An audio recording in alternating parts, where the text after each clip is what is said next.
ముఖ్యంగా Telangana democratic front ఆధ్వర్యంలో మరి ఈరోజు ఏదైతే 18వ తేదీన జరగబోయే బంద్కు మరి ఏకగ్రీవంగా మరి మద్దతు ప్రకటిస్తూ దాంట్లో పాల్గొనడానికి మరి ఇక్కడ ఈ తెలంగాణ డెమోక్రటిక్ ఫ్రంట్లో ఉన్నటువంటి పార్టీలన్నీ కూడా మరి నిర్ణయించడం, ముఖ్యంగా బంద్కు మద్దతు ఇవ్వడాన్ని మరి మేము ఈ సందర్భంగా కృతజ్ఞతలు తెలియజేస్తున్నాం. ఇది అందరి మన బాధ్యత. మనమంతా కూడా మరి తెలంగాణ డెమోక్రటిక్ ఫ్రంట్లో ఉన్నటువంటి నాయకులు మరి బహుజన ముక్తి మోర్చాకు సంబంధించి లక్ష్మణ్ గారు, ముక్తి పార్టీకి సంబంధించినటువంటి లక్ష్మణ్ గారు అనేక సంవత్సరాలుగా ఉద్యమిస్తున్నారు.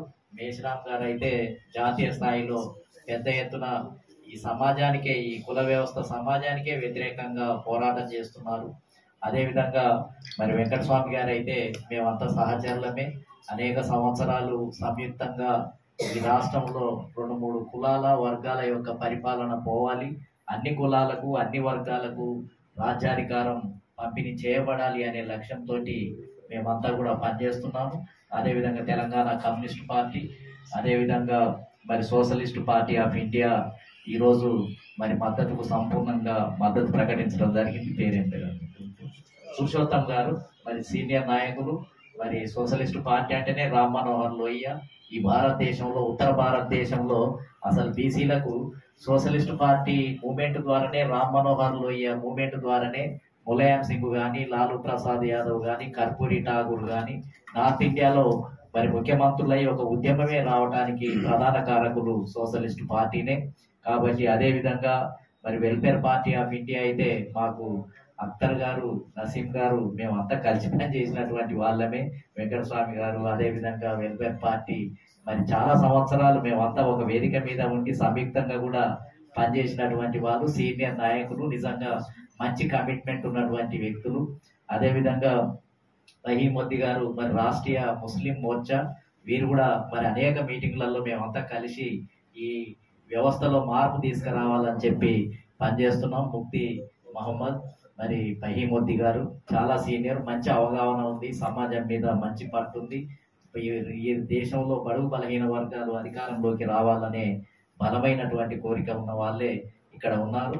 కాబట్టి వీళ్ళందరికీ కూడా మనమందరం కూడా కలిపి 18వ తేదీన ఈ జగ్జీవన్ రామ్ విగ్రహం దగ్గర నుంచి ఒక మార్చి కూడా ఉంది. అంటే 18వ తేదీన జరగబోయే బంద్కు మరి పెద్ద ఎత్తున పాల్గొనాలని తెలియజేయటం కోసం ఇక్కడి నుంచి అంబేద్కర్ విగ్రహం వరకు కూడా దాదాపు ఒక 200 మంది ముఖ్య నాయకులే, అన్ని పార్టీలలో ఉన్న బీసీ, ఎస్సీ, ఎస్టీ నాయకులతోటి కూడా మరి ఇక్కడ ఒక ప్రదర్శన కూడా జరుగుతుంది. ఇక్కడి నుంచి వాక్ జరుగుతుంది. దీంట్లో కోదండరామ్ గారు, కృష్ణమాదిగ గారు, అదేవిధంగా మధుసూదన్ గారు మాజీ స్పీకర్, ఇలాంటి వాళ్ళంతా కూడా బీసీలు, అంటే ఆయా పార్టీలలో ఉన్న బీసీలు అంతా కూడా వస్తున్నారు. కాబట్టి మరి మీరందరూ కూడా ఆ రోజు ఆ వాక్లో పాల్గొంటే మమ్మల్ని పాల్గొనాలని చెప్పి విజ్ఞప్తి చేస్తున్నాం. ముఖ్యంగా ఈ బంద్ ఇవ్వడానికి రేపేమో ఇది ర్యాలీ 17వ తేదీ 10 గంటలకు ఉదయం. అదే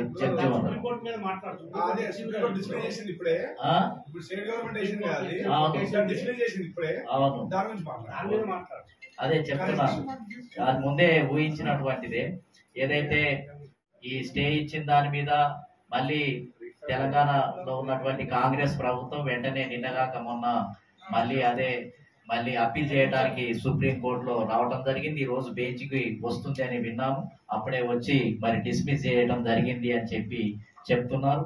మరి నిజానికి కోర్టుల తీర్పులు అనేవి చాలా విచిత్రంగా కూడా ఉంటున్నాయి. ఒక్కొక్కరి విషయంలో, ఒక్కొక్క వర్గాల విషయంలో కోర్టు తీర్పులు కూడా విచిత్రంగా పనిచేస్తూ ఉన్నాయి. ఈడబ్ల్యూఎస్ తీర్పు మరి 50% దాటొద్దు అని ఆల్రెడీ ఇప్పుడు కోర్టు తీర్పు ఇవ్వటం జరిగింది. ఏదైతే బీసీలకు మరి ఇది వర్తింపజేస్తున్నారు. మరి ఈడబ్ల్యూఎస్ కు ఎందుకు ఎక్స్ట్రీమ్ అయింది? ఇప్పుడు అది 60% అయింది. మరి దాన్ని ఎందుకు అనుమతించి ఆమోదింపజేయడం జరిగింది?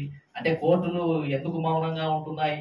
అంటే 50% దాటొద్దని ఏదైతే సుప్రీంకోర్టు గతంలో తీర్పు ఇవ్వడం జరిగింది. మరి దాన్ని ఎందుకు ఉల్లంఘించడం జరిగింది? అంటే కోర్టులు అంటే ఒక వర్గాలకు, కొన్ని వర్గాల విషయంలో ఒక రకంగా, కొన్ని వర్గాల విషయంలో ఎందుకు భిన్నంగా వ్యవహరిస్తూ ఉన్నాయి? అంటే ఇది కోర్టు తీర్పులు అనేది నిజమే గౌరవిస్తాం, కోర్టు తీర్పులను మనం గౌరవించాల్సిందే. కానీ కోర్టు తీర్పులు రాజ్యాంగానికంటే గొప్పయా?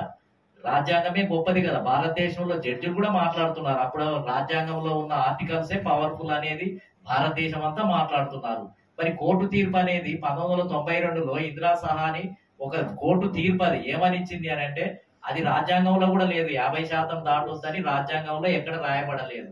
రాయబడిన దాని విషయంలో 50% మించొద్దని ఒక కోర్టు తీర్పు వస్తే అదేమన్నా శిలాశాసనమా, లేకపోతే రాజ్యాంగానికి ఏమన్నా మించి ఉందా? మరి అట్లా అనుకుంటే ఇక మరి రాజ్యాంగం ఎందుకండి, పక్కకు పెట్టేసేయండి. అందులో ఉన్న ఆర్టికల్స్, ఈ ఆర్టికల్ 15(4) అనేది ఉంది, దాని ప్రకారం విద్యా ఉద్యోగ రంగాల్లో బీసీలకు ఇవ్వమని ఉంది.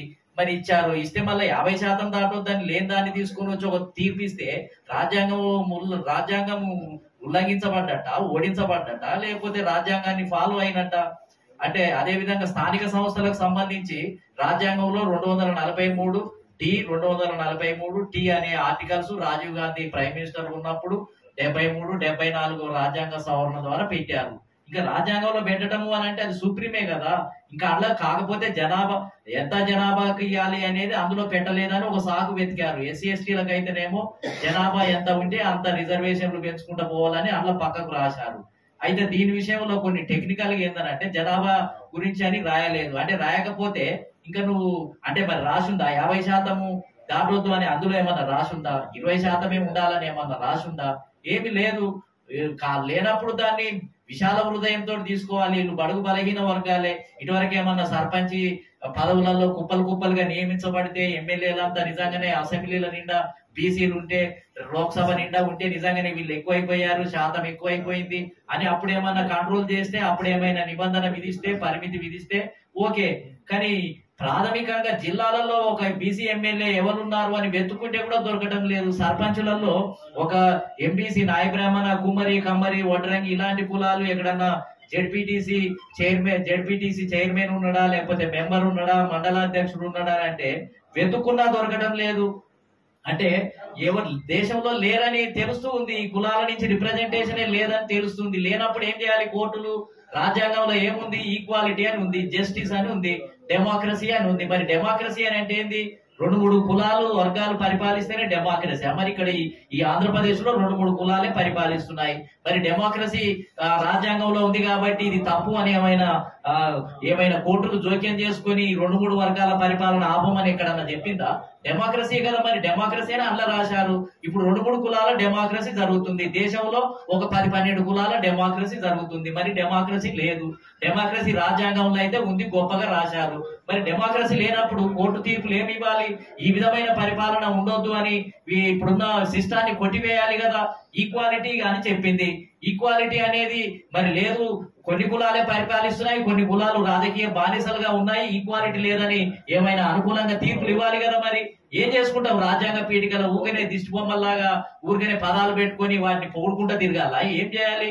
ఈ దేశంలో 6,000 కులాలు ఉంటే 6,000 కులాల్లో ఒక 50-60 కులాలే ఈ దేశాన్ని పరిపాలిస్తున్నాయి, రాష్ట్రాల్లో, కేంద్రాల్లో. మిగతా కులాలన్నీ ప్రేక్షకులే కదా, కాయకష్టం చేసుకోవటమే కదా. ముస్లిం సమాజం 14% ఉంది. ఎక్కడ ఉన్నారు? లోక్సభ మెంబర్లు ఎంతమంది ఉన్నారు? ఇక్కడ అసెంబ్లీలో కాంగ్రెస్ పార్టీ దగ్గర నుంచి ఒక ఎమ్మెల్యే గెలవలేడు. అదే విధంగా అసలు వాళ్ళకు మంత్రి పదవే లేదు. మరి ఇంకేం డెమోక్రసీ, ఇంకా ఏం ఈక్వాలిటీ, ఏం రాజ్యాంగం? వీళ్ళు రాజ్యాంగం గురించి రోజు మాట్లాడతారు కాంగ్రెస్ పార్టీ వాళ్ళు. కాంగ్రెస్ పార్టీ కదా రాజ్యాంగం తయారు చేసింది. కాంగ్రెస్ పార్టీనే కదా అంతకుముందు బ్రిటిష్ వాడన్న నయము ముస్లింలకు సపరేట్ ఎన్నికల ద్వారా రిజర్వేషన్లు ఇచ్చిపోయాడు. ముస్లింలు వానికన్నా ఉదారత్వం ఉంది. వాడు ఓబీసీలకు ఇచ్చాడు, క్రిస్టియన్లకు ఇచ్చాడు, సిక్కులకు ఇచ్చాడు. అదే విధంగా మహిళలకు రిజర్వేషన్ ఉంది.